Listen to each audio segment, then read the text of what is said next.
pouvons nous contenter de sceller le sort des générations futures, nous qui sommes encore capables d'agir. Mais l'écologisme est une lutte pour les droits humains, pour la liberté, pour la vie. Alors j'espère contribuer un peu à la machine à penser de demain, avec ma voix, mes mots, avec vous, et grâce au débat que l'on provoque souvent dans notre entourage, nous, les hérétiques verts carencés en B12. Oikos, c'est la maison en grec.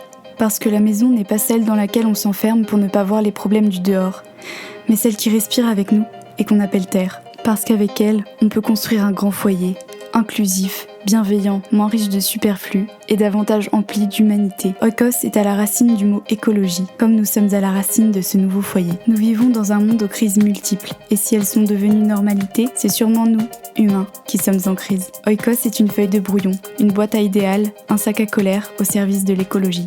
On parle de nos peurs, de nos espoirs, de nos révoltes, à nous, les gens qui pouvons encore faire basculer le monde. Qu'on soit désillusionnés ou utopistes, on est toutes et tous pleins d'angoisse, mais une liberté immense s'étale devant nous. Alors laissons nos pensées envahir l'espace sonore pour se battre contre le plus grand danger de notre temps, l'indifférence. Dans Oikos, on explore les bourgeons et les branches, les feuilles mortes et la sève d'un nouvel arbre de vie.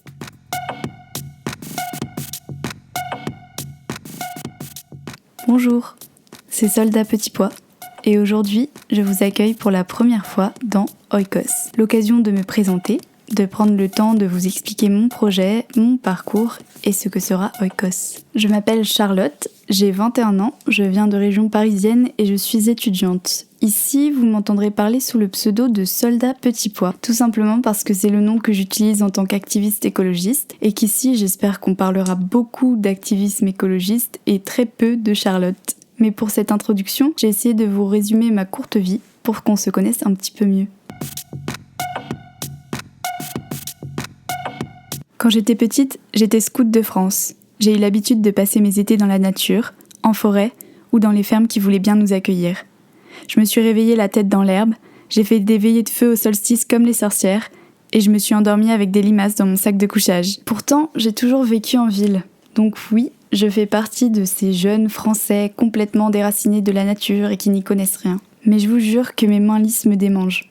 J'ai voulu faire du théâtre, puis de la politique, mais finalement, en grandissant, je me rends compte que c'est pas si différent. Un jour, je me suis retrouvée à jouer dans une pièce de théâtre qui parlait des femmes du convoi du 24 janvier 1943. J'ai entendu leurs paroles résonner, à la parole errante de Montreuil, au festival d'Avignon et au camp du Struthof. Pendant 1 an, leurs paroles humaines, leurs paroles de femmes, leurs paroles en rage et pleines d'espoir. La pièce, c'était Qui rapportera ces paroles de Charlotte Delbo. Je crois que c'est à partir de là que j'ai commencé à être en colère, à sentir comme une révolte sous ma peau.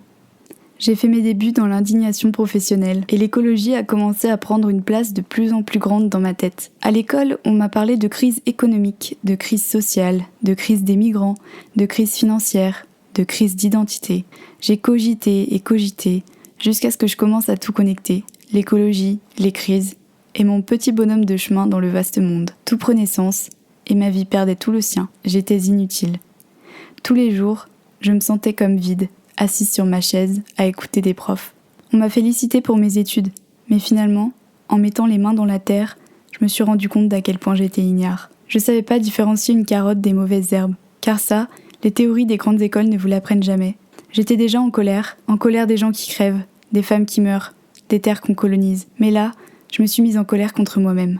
Mais qu'est-ce qu'on fait, nous, toute la journée, alors que dehors tout crame? Et comment vivre avec cette responsabilité sur les épaules, celle d'une jeune femme avant le basculement du monde à bascule. Une responsabilité qui m'obligeait à réfléchir très sérieusement à ce que j'allais faire de cette satanée vie. Avant de m'attaquer au flou de mon avenir professionnel, j'ai décidé d'agir. Je savais pas trop comment, alors j'ai tâtonné. J'ai fait du tractage, de la désobéissance civile, des formations dans les écoles, des conférences, des actions pour Greenpeace, Extinction Rebellion, Alternativa, pour moi aussi. Comme beaucoup, mon quotidien a été bousculé. J'ai rencontré des gens inspirants de détermination. Le plastique et la viande ont viré des placards. J'ai débattu avec des gens de Deep Green Resistance. Je me suis rendu compte que la COP21 allait pas nous sauver. Je me suis incrustée aux grèves pour le climat. Nicolas Hulot a démissionné. J'ai travaillé dans une ferme biologique. On s'est plus inquiété pour Notre-Dame que pour la planète. J'ai parlé d'anarchisme. J'ai lu Bookchin. J'ai crié pendant les manifs. Je me suis ouverte à d'autres luttes, j'ai décidé d'écrire et d'étudier les révolutions et j'ai même passé quelques mois en Suède pour y découvrir son modèle environnemental. Bref, j'ai touché à ce que je pouvais et ma colère a encore grandi. me suis sentie fatiguée, perdue, dépassée par toutes ces pensées du méli-mélo de mon cerveau. J'ai eu besoin de me poser et de discuter. Alors c'est ce que je m'apprête à faire avec vous. Discuter. Je voudrais qu'on parle d'écologie. Pourquoi ? Parce qu'à l'heure qu'il est, aucun État du monde ne respecte les accords de Paris de 2015. Après 2030, l'évolution de notre courbe de réchauffement sera irréversible.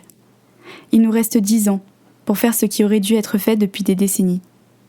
Et pourtant, tout nous pousse à l'indifférence. Je voudrais parler d'écologie. Je sais qu'on est beaucoup dans ce cas-là. Alors Oikos, en quoi ce sera différent ? Eh ben souvent, on me demande c'est quoi la solution ? J'ai pas de solution. Ou si j'en ai, elles sont à chercher dans les mots, dans les pensées, dans les matrices de nos logiciels. Trouver des solutions pratiques, ici, c'est pas le but. J'aimerais juste discuter de ce qui se passe dans nos têtes, sans pragmatisme ou baguette magique. Parce que pour moi, la révolution des esprits est indispensable à la révolution des corps. Je pense l'écologie en tant qu'idéologie, celle qui bouleverse nos manières de réfléchir, nos peurs, nos espoirs, nos manières d'envisager le futur. Je ne veux pas parler de ce que nous pouvons faire pour l'écologie, parce que ça, des podcasts géniaux le font bien mieux que moi. Ce qui m'intéresse, c'est plutôt ce que l'écologie peut faire pour nous, les humains à la dérive. Car il faut bien avouer que même sans ce maxi giga problème écologique, on est tous et toutes à peu près d'accord pour dire qu'on vit dans un monde de merde. Et si l'écologie n'était pas un aboutissement auquel arriver, mais un début, le commencement de vies différentes, qui portent en germe de nouveaux espoirs pour toutes nos luttes. Et si l'écologie, au fond, c'était donner naissance à une nouvelle éthique basée sur le respect, la fin du matériel comme objectif et le début de l'humain comme direction. L'écologie protège les plus faibles. Elle donne de la valeur là où le capitalisme calcule l'utilité. Elle fait vivre et non posséder. L'écologie est inclusive. Elle embrasse le vivant sans distinction et nous replace là où nous devons être, c'est-à-dire au cœur de la biosphère que nous détruisons. En engageant des discussions qui me semblent importantes, je pense qu'on pourrait étirer l'horizon des possibles. J'espère que vous serez bienveillants, et je vous promets de l'être. En ouvrant cette boîte de Pandore qui me tient à cœur, je voudrais nous donner une occasion de parler de sujets dont beaucoup se sont emparés en laissant de côté celles et ceux qui n'ont pas la force ou le temps de monter à bord. C'est important pour moi de tendre une perche à celles et ceux qui s'en foutent. Oikos, c'est aussi une manière comme une autre de peindre un portrait de nos générations, celles qui se trouvent à un moment charnière de l'écologisme, comme une esquisse des cauchemars et des rêves de celles et ceux qui peuvent encore faire un choix. Mon petit disclaimer, même si je suis complètement ouverte au débat, je considère la crise écologique comme un problème qui demande des solutions radicales et une réelle alternative au monde actuel, pas juste des ajustements. Si tu n'es pas du tout d'accord avec ce que je viens de dire, tu es précisément la personne que je serais ravie d'accueillir ici pour engager la discussion. Il est temps de se parler, à cœur ouvert, et de se convaincre les uns les autres avec bienveillance. Discuter du fond plus que de la forme, et de toutes les implications que l'écologie peut avoir sur notre manière de penser. J'espère que ce podcast sera l'occasion de traîner devant ce micro ceux qui lèvent les yeux au ciel à grand renfort de soupirs quand j'ouvre ma bouche d'écolo, ou bien ceux qui ferment leurs écoutilles à double tour, et toutes celles et tous ceux qui voudront bien m'accorder un bout de leurs paroles, me mettre une claque, me faire rire, me bouleverser, ou bien m'énerver. Je ne suis pas plus légitime que n'importe qui pour me tenir à ce micro. Ces discussions ne vont pas changer votre monde, sans doute un peu le mien, mais elles vont peut-être laisser des graines dans le grand monde.